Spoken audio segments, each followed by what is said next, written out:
She never traveled light. In fact, no Gilded Age heiress ever did.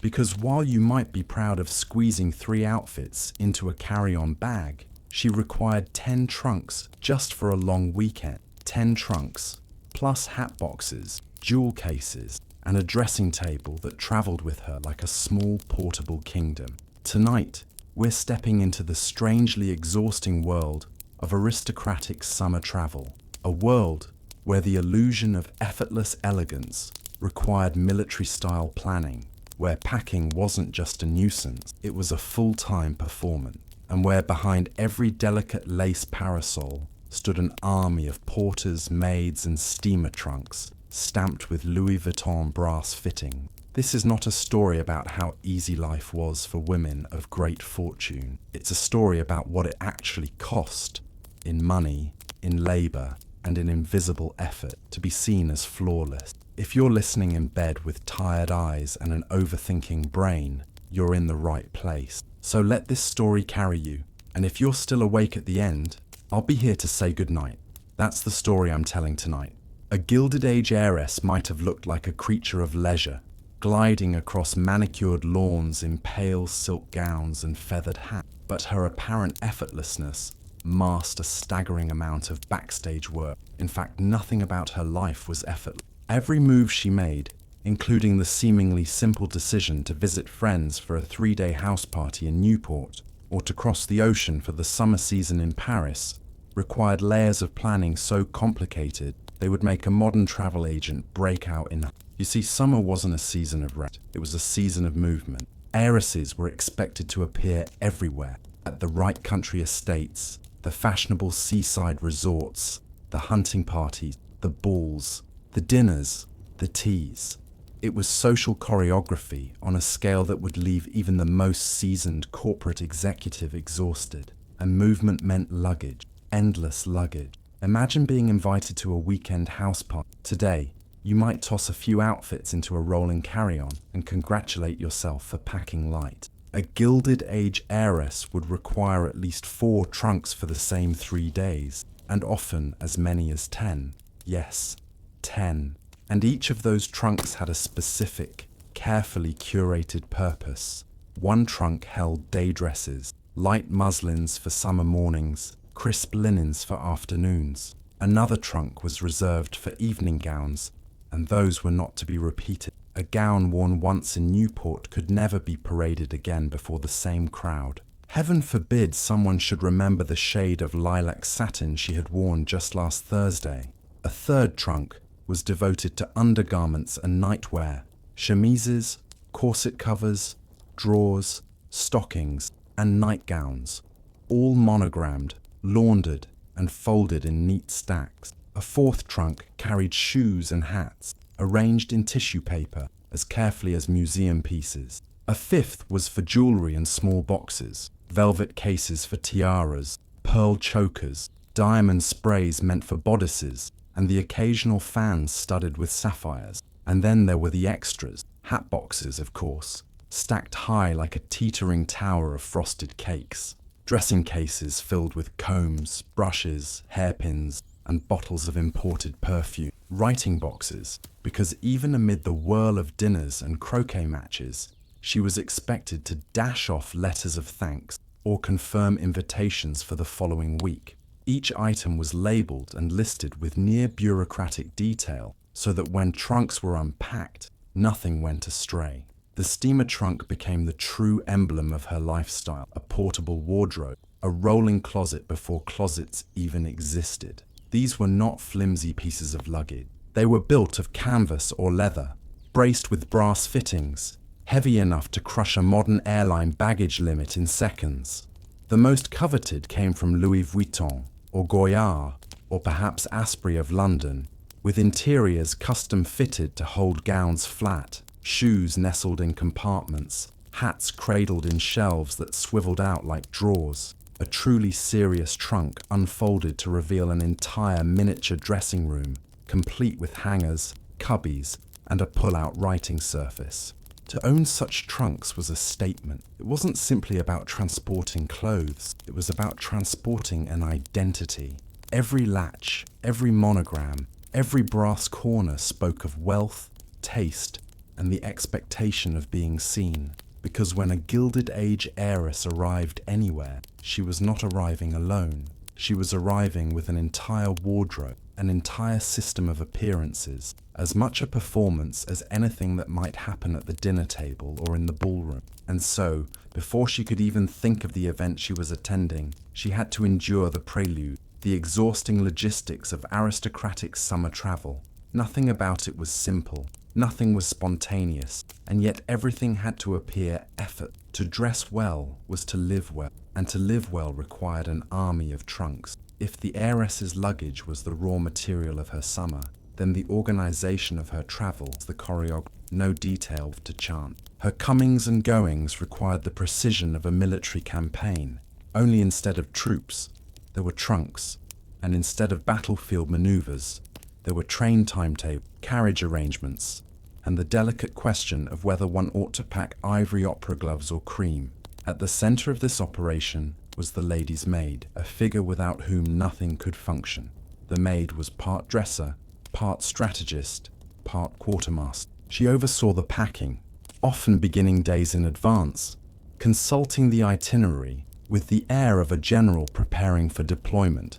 If the house party promised an outdoor tennis match, white skirts and sturdy shoes were packed. If there was a ball, the blue satin gown trimmed with lace had to be ready. And if the host family was known for its strict dinners, then the corsets had to be laced a touch tighter, the jewelry more conservative, the gowns less daring. Letters were dispatched in advance, not by the heiress herself. She had other things to worry about, but by her staff. The household receiving her needed to know her arrival time, her requirements, her preferences. A well-prepared hostess would ensure the heiress's dressing room was ready, mirrors polished, basins filled, wardrobes waiting to receive the avalanche of gowns. Porters were arranged long before departure. These men would lift and carry the endless trunks, heaving them into train compartments or onto carriages with a patience that only tips could buy. First-class train compartments had to be reserved well in advance, sometimes even entire cars for the more illustrious families, because an heiress and her entourage did not travel pressed against strangers. Private carriages often awaited at the station, with grooms and footmen standing by, ready to whisk trunks to the estate before the heiress herself even stepped from the platform. On arrival, the procession continued. She would descend from the train to find a line of servants waiting. Grooms would manage the horses, footmen would handle the trunks, and the lady's maid would march into the bedroom to begin the ritual of unpacking. Dresses were hung, jewelry cases placed on the dressing table, perfumes arranged just so. By the time the heiress appeared in her morning gown, sipping tea as though she had floated effortlessly across time and space, the hidden army had already worked for hours to produce the illusion. The importance of luggage cannot be overstated. An outfit delayed or a gown misplaced could spell social disaster. To arrive without the correct attire was to arrive half-formed, as though one had forgotten not just one's clothing, but one's very identity. In the Gilded Age, clothes were not superficial.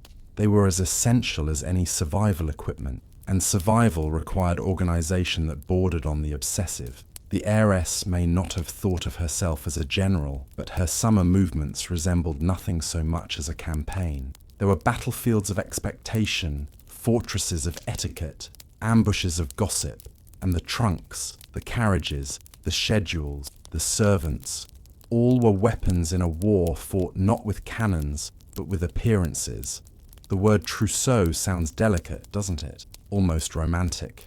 But don't be fooled. For a Gilded Age heiress, it was less like buying a few dresses before marriage, and more like outfitting an entire department store, and then dragging it around the globe in steamer trunks. Think about how you might prepare to move in with a partner today. Maybe you order a few towels from Target, pick out some matching sheets, and feel very pleased with yourself for investing in adult bedding. For a 19th century heiress, that wouldn't even scratch the surface.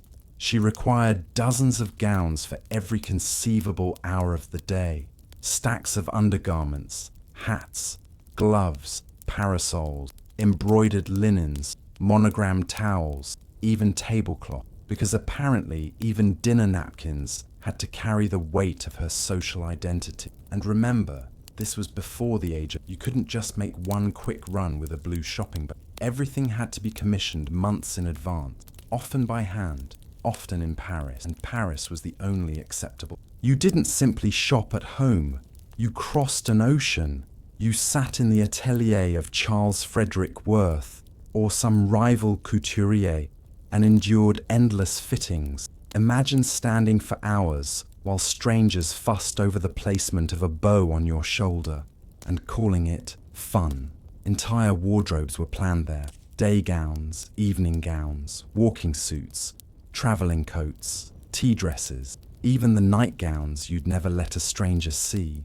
All in fabrics you'd never want to spill soup on, and colours so delicate they looked faded the moment you left the shop. The trousseau also had to match her travel circuit, which was practically a military campaign of its own. Summers weren't spent lounging, they were spent moving. July in Newport, August in Bar Harbor or the Adirondacks, September at Saratoga for the races, then perhaps a triumphant arrival in Paris or London. Each destination meant specific clothes. You could not, for example, wear the same gown you had shown off at a Newport dinner when you arrived in Paris. Social memory was long, gossip was sharp, and repetition was a sin. Today we post one photo on Instagram and never wear the outfit again. They lived that rule every single day, only with no Instagram likes to comfort. And then there was the linen. A modern bride might register for a blender or a set of plates. A Gilded Age heiress collected tablecloths, dozens of them hand-embroidered. She collected monogrammed towels, bed sheets stitched with her initials, entire cupboards of household textile. Entire rooms in family mansions were dedicated just to storing the growing stacks. Because when she married, she wasn't simply furnishing a wardrobe, she was furnishing a future household down to the last napkin. And every napkin was a subtle advertisement of her taste. Imagine your in-laws quietly judging your towel collection. Now multiply that feeling by several continents. The logistics were absurd. Some trousseaux were so large they had to be shipped separately, with insurance policies worth more than the average farm. Ships sailed carrying nothing but clothing, and trunks sometimes arrived weeks ahead of the bride, carefully supervised by staff who ensured customs officers didn't dare lose a box of lace. We complain about lost luggage at the airport. She had nightmares of mislaid tiaras somewhere between Le Havre and New York. And then came the honeymoon wardrobe, the cruelest irony of all. This was supposed to be the season of relaxation, but relaxation was scripted by clothing. If the couple went to Switzerland, she needed sturdy boots and wool dresses, which still somehow weighed 10 pounds each. If they chose the Riviera, she packed lighter corsets, muslins, parasols, gloves. In London, she required walking gowns for Hyde Park and evening dresses acceptable to her new in-laws. The honeymoon was less about intimacy than about maintaining appearances in new places, with new audiences watching. Comfort, forget it. A honeymoon gown was considered practical if it required only 2 layers of petticoats instead of 4. A corset labelled travel-friendly simply meant she could breathe without fainting on the 3rd flight of stairs. Imagine starting married life while dragging an entire production wardrobe behind you and still being expected to smile as though you had woken up flawless. So, the trousseau wasn't just a set of clothes, it was armor.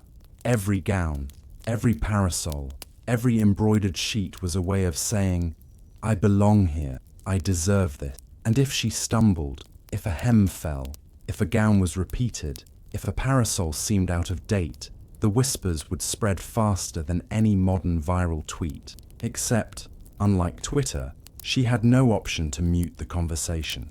The romantic idea of a bride floating into her new life with a suitcase of dreams, not in the Gilded Age. She arrived with trunks, dozens of them, heavy enough to crush a porter's back, detailed enough to consume months of labor, and necessary enough that her entire social survival depended on. So yes, the trousseau was beautiful, but it was also exhausting. And it's worth remembering that every time you grumble about packing for a weekend trip, at least your yoga pants don't require a steamer trunk. Packing all those trunks was only half the battle. The real challenge began once the heiress arrived, because the truth was, she didn't simply dress once a day. She dressed constantly, morning, noon, afternoon, evening. Each moment demanded a different look. You think it's exhausting choosing one outfit to wear to work, maybe swapping to something else for dinner out. Imagine changing 4 or 5 times every single day, all while pretending it was delightful. The day might start with a breakfast gown. These weren't meant for public viewing, at least not beyond the family, but they were still carefully chosen. Soft fabrics, lace at the cuffs, maybe a pastel shade that said, "I have just woken up looking perfect." Imagine wearing something fancy just to butter your toast in front of your cousin.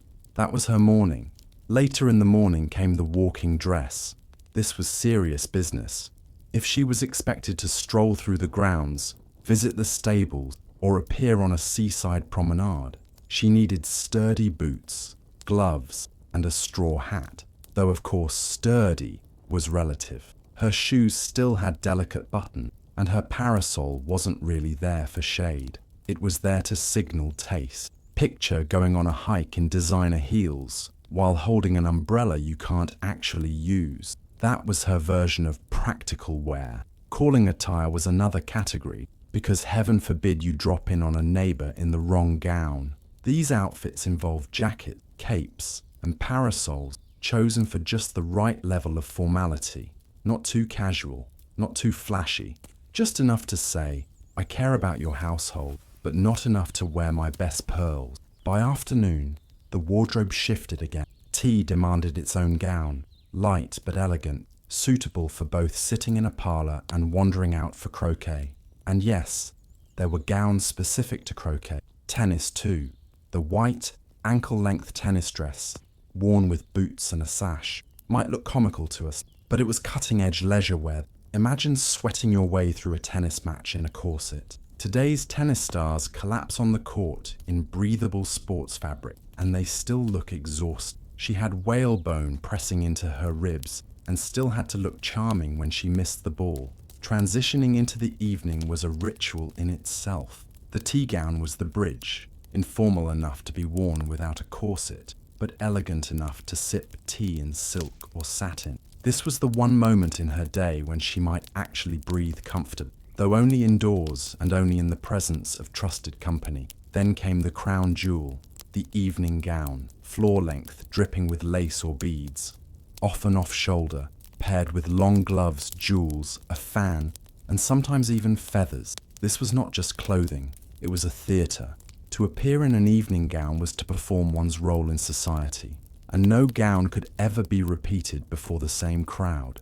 Imagine being told you can never wear the same dress twice on Instagram, but instead of followers, it's your mother-in-law, the local newspaper, and every gossip in Newport. That was the rule. And so, an heiress's day involved a constant series of changes, 4 or 5 outfits, each with its own accessories, each chosen to signal just the right level of taste. The sheer energy it took to maintain this schedule is hard to imagine.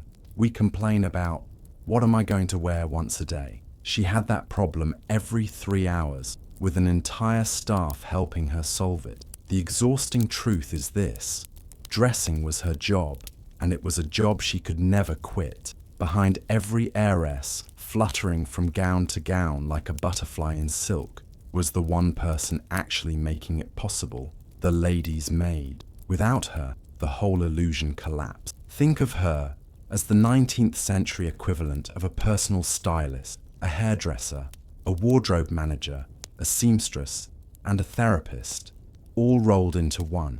Except instead of getting paid influencer rates, she was often compensated in modest wages and the occasional hand-me-down gown. The maid's job began before dawn. She unpacked trunks with the precision of a museum curator, arranging gowns in wardrobe, laying out jewelry, setting up the dressing table with brushes, combs, powders, and perfumes. She tied corsets so tightly it required skill. Too loose, and her mistress looked sloppy. too tight, and she fainted before lunch. She cleaned shoes, polished buttons, mended hems, brushed lace, aired bodices, and steamed wrinkled gowns over kettles of boiling water. She had to know every gown, every pair of gloves, every ribbon in the collection. If one item went missing, she was the first suspect, and the work didn't stop once her mistress was dressed. She had to monitor appearances constantly. Did the hem drag through damp grass? Out came the brush. Did a pearl earring slip loose? She was there with the clasp. Did a neighbour's gown look newer, fresher, more fashionable? She was expected to note it, report it, and adjust her mistress's presentation accordingly. A maid didn't just manage clothing, she managed social survival. Modern life offers a few faint parallels. Imagine travelling with a stylist, a makeup artist, a personal assistant, and a life coach, except you only get one person, and she's expected to do it all with a sewing kit and a bottle of starch. That was the lady's maid. Loyalty mattered too. Many American heiresses brought trusted maids from home when they married into European aristocracy. These women knew their mistress's measurements, her temper, her secrets. They knew how to soothe her nerves before a ball, how to fix a gown torn in the carriage, how to discreetly note which jewels had been admired and which had been mocked. In return, they often received better pay than ordinary servants, private quarters, and sometimes the cast-offs of fashion, gowns, hats, even jewellery, too out of date for their mistress, but luxurious for anyone else. But make no mistake, it was backbreaking, invisible work. Every glamorous portrait of a Gilded Age heiress standing serenely in a Worth gown is really a testament to hours of labour by a maid kneeling on the floor, pinning, brushing, stitching, and tightening. The heiress shone, but it was the maid who lit the candle. And in the end, the maid's role reveals the great irony of this entire system. All the elegance, all the effortless grace, all the perfectly timed appearances, none of it was effortless at all. It was built on the invisible labour of women whose names we rarely know. So the next time you look at one of those grand portraits and think, she looks so serene, remember this. Somewhere, just out of frame, a maid was sweating over an iron, holding a corset lace taut, and probably wishing her mistress had been born with slightly less fabric in her skirts. It's tempting to think of all this dressing and packing as frivolous. 10 trunks for a weekend, a gown for every hour. Surely it was just indulgent. But in the Gilded Age, fashion wasn't indulgent. It was a strategy. For women with very little public power, appearance was their loudest voice. A perfectly chosen gown signalled intelligence, taste, and belonging. A hem that sagged whispered carelessness. A flashy gown, too many sequins, too much lace, shouted vulgarity. Everything spoke. And in a world where women weren't voting, weren't managing banks, and weren't sitting in Congress, what they wore became one of the few sanctioned ways to express identity and power. Think of it this way.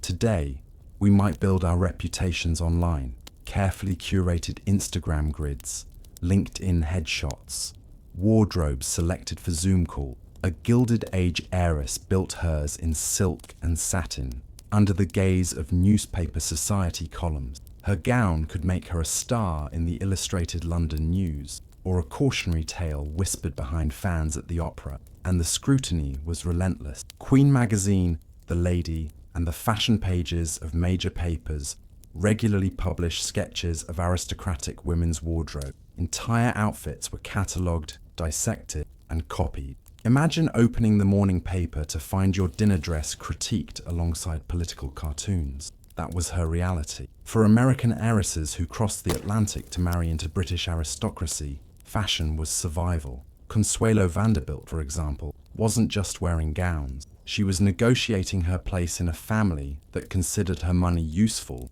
but her manners suspect. Every ribbon, every seam, every jewel had to whisper, "I deserve this title." And fashion wasn't only about personal taste, it was about the performance of wealth itself. Having the right gown at the right moment meant you were in control of your place in the social hierarchy. Not having it meant you could be quietly pushed aside. Imagine trying to keep up at a corporate job while wearing last year's company polo shirt, except multiplied by diamonds and gossip. The heiress's wardrobe became an extension of her reputation, like a resume written in silk. A single misstep could follow her for years. She wasn't just dressing for herself. She was dressing for her family name, her social circle, and the future she was expected to uphold. And so, the trunks weren't just filled with clothing, they were filled with strategy. They carried not only lace and ribbon, but identity, reputation, and survival. In a world where women had so few tools to carve out power of their own. We've talked about how fashion was strategy, survival, even power. But here's the other truth. It was also breathtakingly expensive. The kind of expensive that makes you want to sit down, fan yourself, and maybe reconsider ever complaining about the price of jeans again. Let's start with gowns.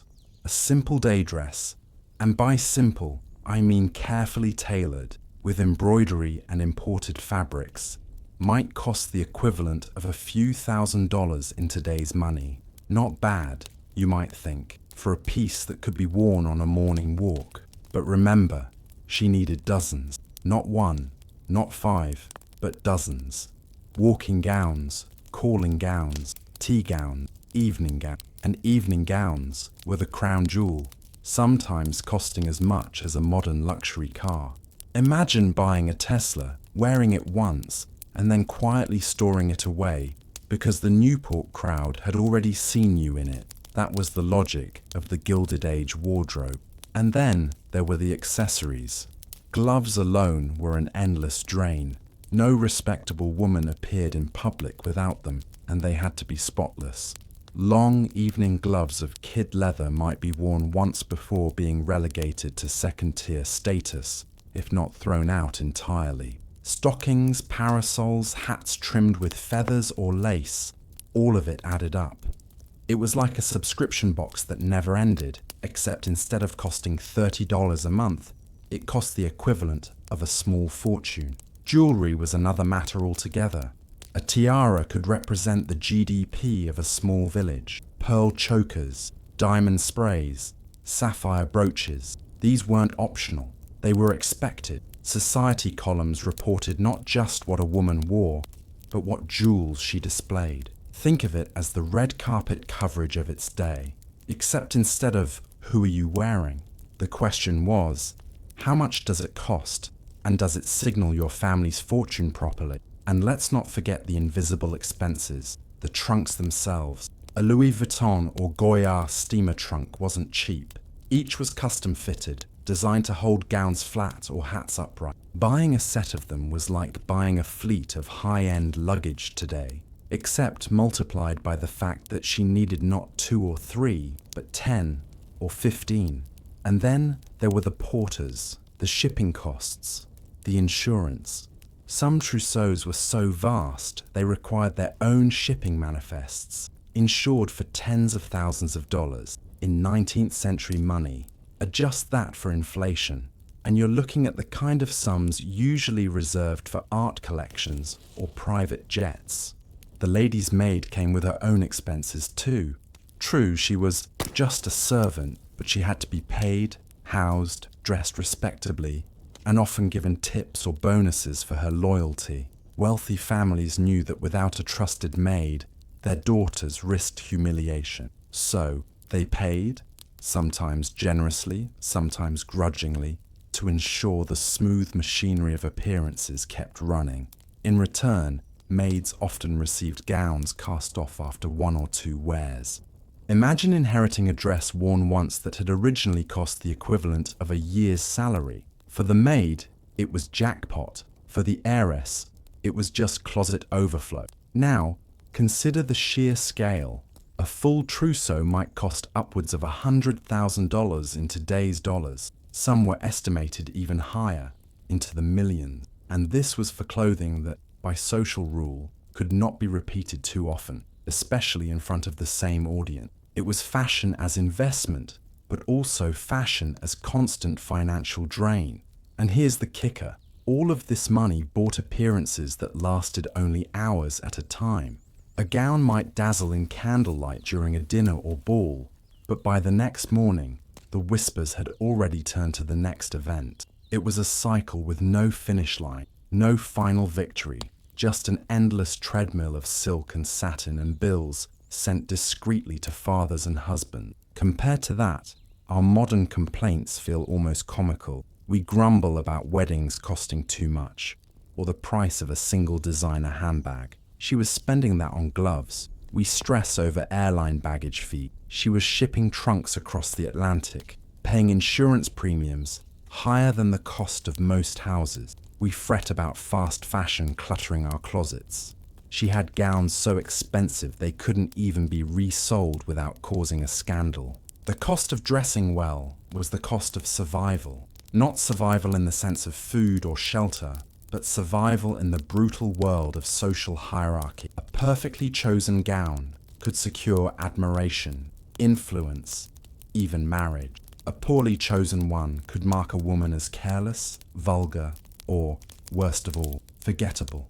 And in that glittering, gossip-fueled age, forgettable was fatal. So yes, the heiress lived a life of unimaginable luxury, but it was also a life of constant spending, constant pressure, and constant fear of falling behind. And when we look at those photographs today, serene women in shimmering gowns, we should remember that behind the elegance was a mountain of bills. Because in the Gilded Age, fashion wasn't just beauty, it was currency. And the price tag was as sharp as any diamond clasp. If the money was exhausting, the scrutiny was worse. Because it wasn't enough to own the gowns, or to pack them, or even to wear them. You had to wear them correctly. You had to glide into every drawing room, as though the universe itself had paused to watch. Every dinner was a stage. Every promenade was a runway. Every tea table was a press conference. The heiress lived with the constant knowledge that someone was always looking and always judging. Neighbors noticed if her gown was too plain. Rivals noticed if it was too daring. The hostess noticed if she wore brighter jewels than the guest of honor. And of course, the newspapers noticed everything. We might think we live in an age of surveillance now, with cameras in every pocket, Instagram feeds curating our outfit, and influencers dissected for wearing the same dress twice. But in a way, the Gilded Age heiress had it worse. She had no filters, no retouching, no PR agent to smooth things over. If she fainted mid-tennis match from a too tight corset, there was no chance to delete the photo before it went live. Her humiliation spread by word of mouth, repeated at every dinner table, embroidered with each retelling until the tale had its own life. Imagine the mental toll. Today, we scroll past an unflattering photo and try to laugh it off. She had to survive knowing that her gown, her jewels, her posture, even the way she held her teacup could become her reputation. You don't get a second chance at a first impression when the entire point of your life is to be on display, and she was always on display. Unlike men of her class, who could retreat into clubs, offices, hunting lodges, the heiress's role was visible, constant, inescapable. Even her moments of supposed leisure, a walk through the gardens, a game of croquet, a quiet tea with other women, were choreographed performances of grace and refinement. Think about the way influencers talk about being always on, how they never really stop performing, even when they're supposedly at home.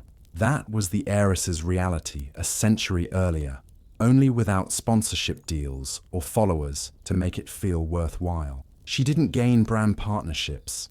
She gained whispers of approval or silence, and silence was worse than scandal. And then there was the psychological double bind, a gown too extravagant, vulgar, too modest, boring, too daring, scandalous, too safe, forgettable.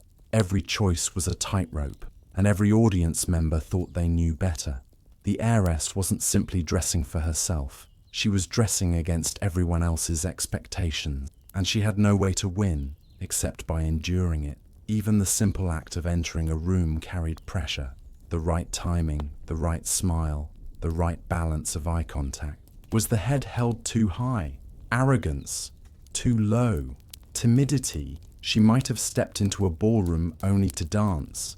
But in truth, she was auditioning for approval, over and over again. And here's the cruelest part. No matter how hard she worked at this performance, the effort had to look invisible. If anyone suspected the planning, the rehearsing, the hours of pinning lace and steaming hems, the illusion was broken. She had to appear as though elegance was simply her natural state, as though 10 trunks of gowns had followed her effortlessly across the ocean out of pure devotion. The pressure was immense. We speak today of burnout, of the exhaustion that comes from being permanently online. She lived a version of that without technology, permanently on stage, permanently camera ready, permanently available for critique. Her reward wasn't applause.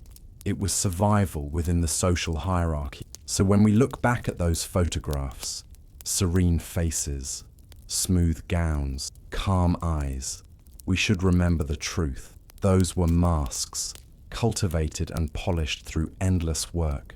Behind them lay nerves, insecurities, sometimes even dread.